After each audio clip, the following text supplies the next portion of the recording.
Lors du conseil de ville du 18 octobre dernier, à la période de questions, il a été question de densification et de la protection des espaces verts et des arbres dans Saint-Jérôme. Madame Cloutier, qui représente un groupe de citoyens à la défense de l'environnement et de la forêt, a longuement échangé avec le maire et le conseiller Mario Fauteux du district 10. Pour le gouvernement, fini les résidences de banlieue et leurs jardins privés. L'avenir commanderait de créer à l'intérieur du périmètre urbain des rues partagées, de l'agriculture urbaine et des fabuleuses maisons rangées avec balcons sur le potager collectif. Pour le gouvernement, fini les résidences de banlieue et leurs jardins privés. L'avenir commanderait de créer à l'intérieur du périmètre urbain des rues partagées, de l'agriculture urbaine et des fabuleuses maisons rangées avec balcons sur le potager collectif. La densification occupera une place importante dans la politique d'aménagement du territoire que le gouvernement Legault a dévoilée dernièrement. Le transport en commun, le vélo, les pistes cyclables et piétonniers et les services de proximité seront mis de l'avant. Merci. Mon nom est Cynthia Cloutier-Maringer, j'habite sur le boulevard du Roi-Charles. C'est une question, en fait, générale sur... on entend beaucoup, là, depuis le début de la séance, les projets domiciliaires qui ont lieu. Vous aviez dit, il y a quelques mois, en fait, dans une entrevue, que c'était la fin du Far West à Saint-Jérôme. Oui. Puis bon, j'ai pris connaissance, en fait, de vos objectifs, là, de faire respecter... moi, je trouve 6 orientations. Il y en a 5. OK. Ben, en tout cas, j'en compte 6, là, mais... C'est correct. C'est bon. Mais bon, puis je sais aussi qu'on est en route vers un nouveau plan d'urbanisme et de mobilité durable, de ce que je vois sur votre site Internet, qui va être adopté en 2024. Donc, entre maintenant et l'adoption en 2024, est-ce qu'on peut être un peu plus précis sur les orientations qui vous amènent à accepter des projets domiciliaires? Là, j'ai cru comprendre qu'il y avait la densification qui était un des facteurs, mais comment est-ce qu'on protège nos espaces verts? Est-ce qu'on a une préoccupation pour le couvert forestier? Est-ce que les promoteurs peuvent rentrer puis tout arracher les arbres? Ou, j'aurais peut-être pu lire beaucoup là, ce qui a été dit dans les dernières séances, mais si on pouvait avoir un résumé... je vais vous répéter les 5 orientations, mais je regarde M. Fauteux au niveau de la protection des espaces verts, va peut-être compléter mon propos. Mais nous, nos 5 orientations, nos 5 priorités, c'est la revitalisation et le développement du centre-ville, d'amener des services, d'amener aussi des édifices en hauteur, parce qu'il faut du monde au centre-ville. Il faut qu'il y ait du monde qui veuille vivre là, mais il ne faut pas qu'il y ait des gens qui partent à 11 heures le soir, minuit. Il faut que le centre-ville soit vivant. Puis nous, notre travail au conseil de ville, c'est de l'améliorer puis d'amener des raisons de rester là, qui veuillent rester là aussi, ces gens-là. Et ça prend des familles aussi au centre-ville. On se promène, on visite des congrès, on va voir d'autres villes pour voir qu'est-ce qui se fait de mieux ailleurs. Même dans des pays européens où il y a des projets de vie au centre-ville où c'est 100 véhicules. C'est ça qu'on va essayer de faire à Saint-Jérôme. La deuxième, c'est le développement du quartier de la santé. Troisièmement, le développement des secteurs industriels, parce que nous, on prétend, et sans l'ombre d'un doute, être la capitale nationale de l'électrification des transports.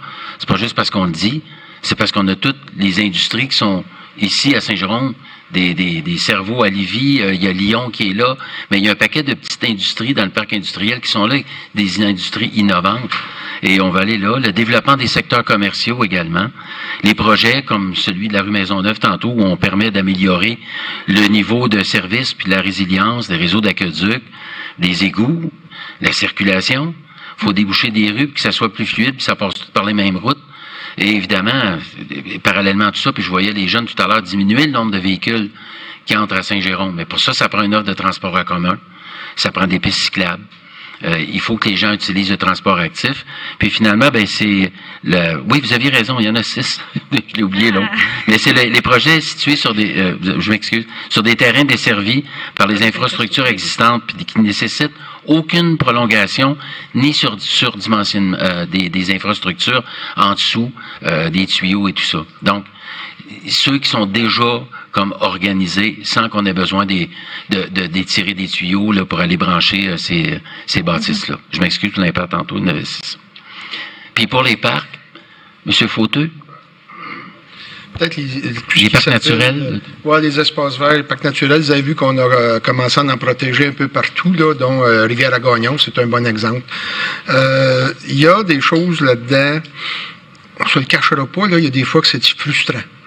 Il y a des frustrations qui sont là.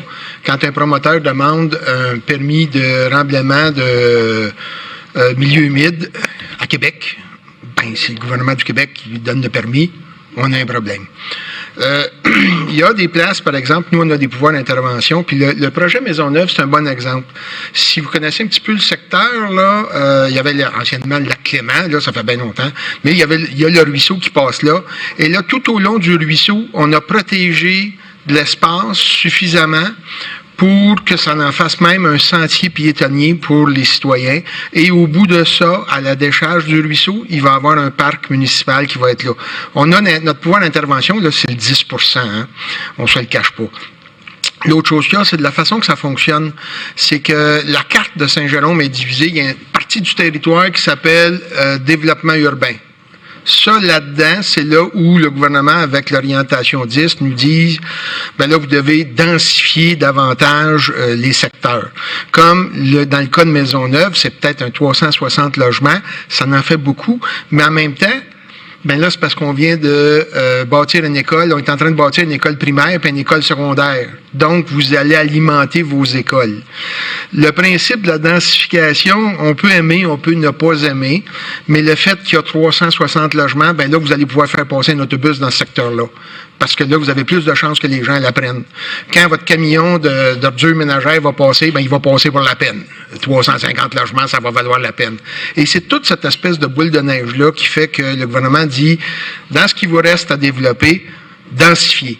Et dans le cas de Saint-Jérôme, du périmètre urbain dont on parle, il reste peut-être 10% développé comme tel. Puis, soyons honnêtes, si ça n'a pas été développé avant, les terrains qui restent, c'est pas les plus beaux terrains de Saint-Jérôme. C'est les terrains à Cap-de-Roche, puis les terrains qui sont accidentés. D'où la raison que vous allez retrouver des blocs de 200, puis de 300 logements, puis de 150 logements, parce qu'autrement, ça sera pas rentable. Dans le cas des espaces verts et des parcs, nous, on essaie d'avoir le plus d'interventions possible, surtout quand les terrains nous appartiennent. Puis, bon, Rivière-à-Gagnon, là, c'en était un exemple. Il y en a un autre, là, la Volière. Il y a des parcs là, qui se sont faits. On en a nommé 6 dernièrement, qui sont des espaces naturels parce que je pense que vous le voyez tout le monde, les citoyens demeurent maintenant sur des petites maisons, des petits terrains et cherchent à avoir des espaces naturels. C'est plus d'avoir des espaces parcs pour des terrains de jeu, là c'est vraiment des espaces pour aller piétonner puis aller jouer dans le bois puis de se promener. Là-dessus, je peux vous dire qu'on fait notre effort maximal pour maximiser ce qu'on peut. Quand un terrain appartient à un promoteur, c'est difficile de l'acheter. Vous avez vu ce qui s'est passé avec la Cour suprême, là, avec Terrebonne. Là, la Cour suprême a dit non, c'est celui qui est propriétaire du terrain qui a gain de cause et non pas la municipalité. C'est frustrant des fois.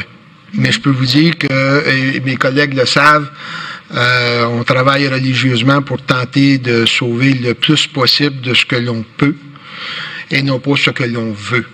Vous savez, ma première déclaration, ceux qui s'en souviennent, j'ai dit, on ne coupera pas tous les arbres de Saint-Jérôme, mais on ne pourra pas tous les sauver non plus.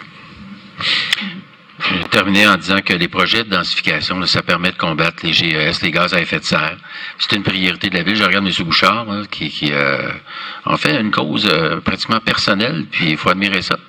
Mais aussi, c'est conforme à la nouvelle politique nationale d'aménagement, puis d'architecture, puis la politique d'aménagement du territoire. On essaye d'être en phase avec ça, puis de faire de notre mieux dans ce domaine-là. En tout cas, ben merci pour vos réponses. Je pense que je suis la porte-parole de plusieurs citoyens et citoyennes en disant que on a choisi Saint-Jérôme, entre autres, parce que il y a des grands espaces verts puis qu'on peut aller se promener dans le bois. Fait que ça fait un peu mal au cœur de voir ces espaces-là disparaître petit à petit. Mais ils disparaissent pas petit à petit avec nous. Ça, c'est certain qu'on a arrêté ça. Et ça fait partie de nos six priorités. Oui. Merci. Merci, chère madame. Il est clair que nous sommes dans un tournant de société, de choix et du comment ça se fera. Le mouvement de densification a pour mission l'environnement, la diminution des GES, et le temps presse pour prendre les bonnes décisions. Gardez le contact avec vos élus, ils ne se défilent pas, bien au contraire.